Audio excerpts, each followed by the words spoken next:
Hello students, welcome your YouTube channel Vijay Awasthi. तो आज की वीडियो में हम क्वेश्चन नंबर 4 को देखते हैं। तो देखिए क्वेश्चन नंबर 4 क्लास 10th के लिए एनसीईआरटी बुक एक्सरसाइज है आपकी 11.1। यहां से क्वेश्चन नंबर 4 को देखते हैं।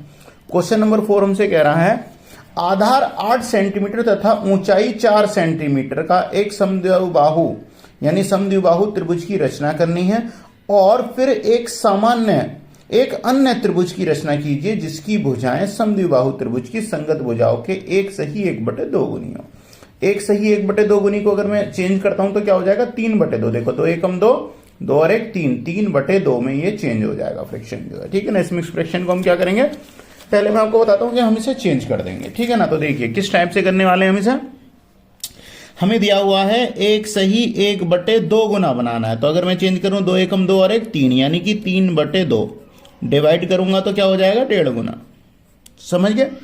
यानी ये बात तो पक्की हो गई कि जो भी आपका त्रिभुज बनेगा वो पहले वाले त्रिभुज से बड़ा बनेगा, क्योंकि जो हम त्रिभुज यहां पर बनाएंगे उसका 1.5 गुना होना चाहिए, 1.5 टाइम्स मोर होगा। ठीक है ना।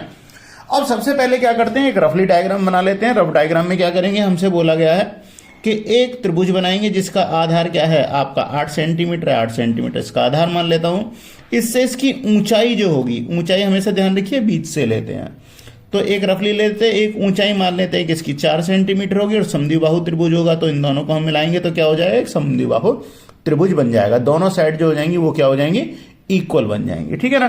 तो बिल्कुल इसी तरीके से करते हैं स्टूडेंट्स। तो लीजिए सबसे पहले क्या करा हमने, एक त्रिभुज बनाने के लिए 8 सेंटीमीटर का एक उसका आधार, जैसा कि आपको क्वेश्चन में दिया हुआ था, तो मैं यहां से लेता हूं और 8 सेंटीमीटर से मान के या स्केल से नाप लेता हूं। ठीक है। ये कितना हो गया 8 सेंटीमीटर। ठीक है। इसका नामकरण भी कर देते हैं, तो मैं इसे बोल देता हूं BC। क्या बोलते हैं, BC। ठीक है। अब जो कंस्ट्रक्शन के आपको स्टेप लिखने होते हैं रचना के, तो उन्हें आप यहां से स्टेप 1 करके आप ऐसे करके से नोट कर सकते हैं। ठीक है ना। स्टेप नंबर 1 तो आप यहां पर नोट कर लीजिएगा। क्या करा कि सबसे पहले स्केल की सहायता से हम क्या करते हैं 8 सेंटीमीटर की एक रेखाखंड BC खींचते हैं। आप यहां पर नोट कर लेंगे। ठीक है। जैसे जैसे हम नोट करते हैं ना, उसी सिंपल भाषा में हमें उसके स्टेप्स लिखने होते हैं, यानी उसके चरण लिखते चले जाते हैं कि कैसे कैसे हम बना रहे हैं। ठीक है ना। तो आपका पूरा हो जाता है। ठीक है ना। अब हमें क्या करना है, यहां से इसकी ऊंचाई जो होनी चाहिए वो क्या होनी चाहिए, इसके लंब की कितनी होनी चाहिए 4 सेंटीमीटर। तो अब यानी लंब क्या होगा, इसके बीच से काउंट करेंगे। या तो आप उसे 8 सेंटीमीटर दिए, कितनी थी आपकी 8 सेंटीमीटर, तो या तो आप इसे स्केल से नाप लो, बट स्केल से नापना उतना ठीक नहीं होता। तो हम क्या करते हैं, आधे से ज्यादा अपने कंपास के अंदर एक डिस्टेंस ले लेंगे, दूरी भर लेंगे। ठीक है ना। आधे से ज्यादा अंदाजे से और आर्क लगा देंगे। जैसे ये एक आर्क लगाई, एक इधर लगी, सेम सेकंड वाले पॉइंट से जो इसका एंड पॉइंट है यहां से भी हमने क्या करें, हमने आर्क लगा दिए। ठीक है। अब ये आर्क जहां एक दूसरे को बाइसेक्ट कर रही हैं, यानी जहां कट कर रही हैं, इसे थोड़ा सा हाईलाइट कर लेते हैं इन पॉइंटों को और यहां से मैं इसे मिला देता हूं। ठीक है। तो बिल्कुल इस तरीके से इसे मैं मिला दूंगा। ठीक है। अब क्या करना है, हमसे बोला था अब ये क्या बन गया, इस पे परपेंडिकुलर हो गया यानी लंब हो गया। इस लंब की लंबाई हमें क्वेश्चन में दे रखी थी 4 सेंटीमीटर। तो अब इसमें से क्या करेंगे, 4 सेंटीमीटर आप स्केल में से कंपास में गैप ले लीजिए, डिस्टेंस ले लीजिए और इसे 4 सेंटीमीटर इसमें से कट कर लेंगे। देखा जैसे कि मैंने इसमें 4 सेंटीमीटर लिया है, ये गैप आप देख सकते हैं 4 सेंटीमीटर। और इसे अब मैं यहां से मिडिल पॉइंट पे से रख के इसमें कट लगा लेता हूं। ठीक है ना। ये हमारा थोड़ा छोटा था तो मैं इसे और आगे बढ़ा देता हूं। ठीक है। तो ये हो जाएगी जी आपकी 4 सेंटीमीटर। ठीक है। ये कट हो गया। अब हम मान लेते हैं कि ये आपका ए पॉइंट पर इसने एक कट लगा दिया। ये भी आप स्टेप में लिख देंगे, स्टेप में।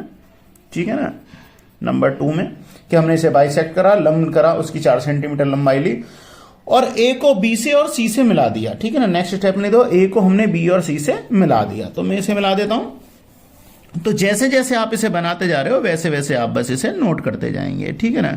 तो ये ए को हमने लिया और हमने बी से मिला दिया एक बार, और एक बार मैंने इसे क्या करा, सी से मिला दिया। ठीक है। तो देखिए ए बी बराबर BC हो जाएगी, तो समद्विबाहु हो गई, 2 भुजाएं समान हो गई। तीसरी भुजा में दे रखी थी 8 सेंटीमीटर और इसका परपेंडिकुलर यानी लंब कितना हो गया 4 सेंटीमीटर। अब हमसे क्या कह रहा है वो, इसका 3/2 गुना, यानी कि डिवाइड करता हूं तो 1.5 गुना हमें क्या करना है, एक त्रिभुज बनाना है। अब एक से ज्यादा है तो आप समझ गए इस वाले त्रिभुज से बाहर बनेगा, क्योंकि अगर मैं आपसे कहूं कि इसकी, ये एक पेंसिल है, इसकी 1.5 गुनी बनाओ, एक और पेंसिल लेके आओ या एक और हमें लाइन ड्रॉ करनी है, तो डेफिनेटली इससे ज्यादा होगी, तो इससे बाहर तो आएगी। तो इसी वजह से 1.5 गुना अगर मैं यहां से ट्राइंगल बनाऊंगा तो इससे बाहर आएगा, वो अंदर तो आएगा नहीं, ठीक है ना। तो अब क्या करना होता है आपको, फिर जैसे कि हमने पहले क्वेश्चन में करा है, एक एक्यूट एंगल ड्रॉ करना होता है। तो एक्यूट एंगल 90 से छोटा, अंदाजन आप इसे इस तरीके से ड्रॉ कर लेंगे। अब हमें क्या करना है, ध्यान दीजिए, हमें क्या दे रखा था, 3/2 गुना, 3/2 गुना था, तो आपके पास क्या है, 3, यानी हाईएस्ट इसके कितने करोगे आप, 3 पार्ट कर दोगे। तो ये जो हमने लाइन जो खींची है, BX मान लेता हूं मैं इसे, ठीक है ना, इसके आप अंदाजे से कोई भी 3 बराबर अपने भागों में काट लीजिए। मैंने इसका एक गैप ले लिया और इसे 3 बराबर भागों में मैं बांट लेता हूं। एक मैंने चिन्ह लगाया, एक दूसरा लगा, और इसी के साथ क्या लगा, तीसरा, ठीक है, आपके 3।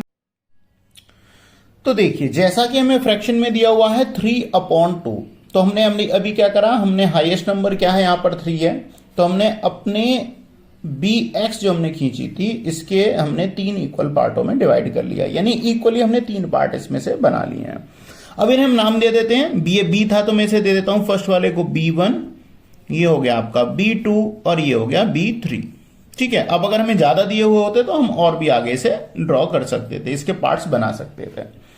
तो अब देखिए, आपके पास क्या था, 3/2, आपके पास डिनोमिनेटर क्या है, 2 है, तो यानी कि हमें क्या करना है, क्योंकि हमें 1.5 गुना बनाना है इससे, तो यानी डेफिनेटली इससे बड़ा बनने वाला है ये, ठीक है ना। तो अब क्या करेंगे, आपके पास में बेस कितना है, 2 है, तो B2 को, यानी जो इसका सेकंड पार्ट है, इसे हम क्या करेंगे, C से इस तरीके से मिला देंगे, ठीक है ना। क्या करेंगे, C से हमने इसे मिला दिया है, ठीक है।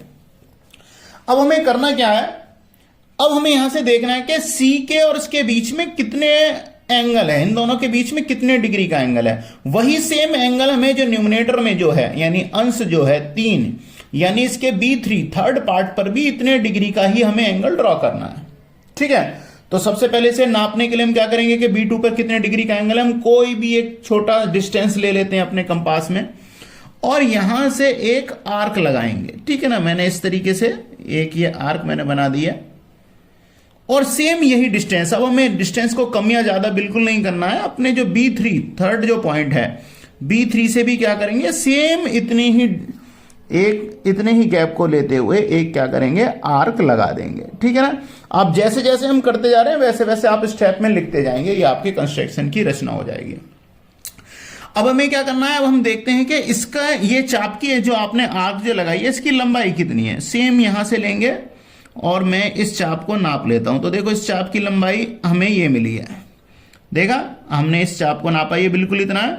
अब मैं यहां से लूंगा और इस चाप की लंबाई नापूंगा, और बिल्कुल ये हमारा यहां पहुंचा, तो बिल्कुल इसके बराबर हम यहां से क्या करेंगे, एक लाइन ड्रॉ कर देंगे।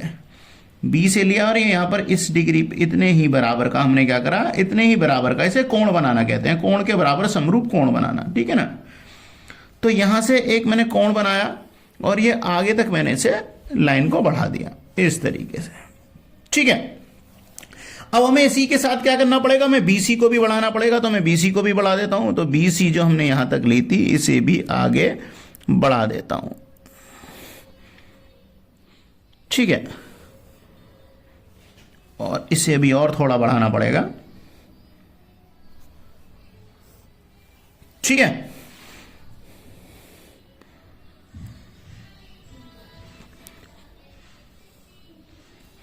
अब क्या करेंगे हम, यहां पर ये हो गया।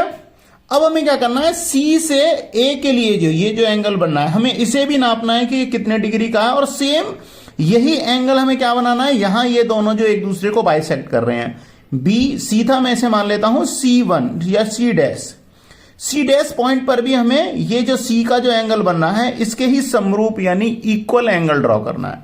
तो उसे भी बिल्कुल ऐसे करेंगे जैसे भी हमने B2 पर करा था, एक छोटा सा एक कोई डिस्टेंस लेंगे, अभी हमने कंपास में लिया, मैं इसे नाप लेता हूं, ये है, और यहां से C पर लगाऊंगा और एक आर्क लगा दूंगा, ठीक है। और सेम यहां पर सी डैश पे भी यही करेंगे, हम एक आर्क ड्रॉ कर देंगे, ठीक है ना। अब क्या करना है मुझे, यहां पर ये मैं एंगल को यहां से नापूंगा, इसकी लंबाई कितनी है, ये हो गई आपकी लंबाई, और इतनी ही यहां पर हम क्या करेंगे, एक चाप लगा देंगे। अब यहां से होता हुआ मैं इसे एक लाइन जो है इसे मैं ड्रॉ कर दूंगा, ठीक है ना। तो यहां से सी से लिया और मैं अगर इसे यहां से बनाते हुए ड्रॉ करता हूं तो ये तकरीबन और थोड़ा फालतू ये मेरा यहां पर ये अटक रहा है, वरना अगर मैं इसे ड्रॉ करता हूं तो ये लाइन जो है आपकी लगभग कुछ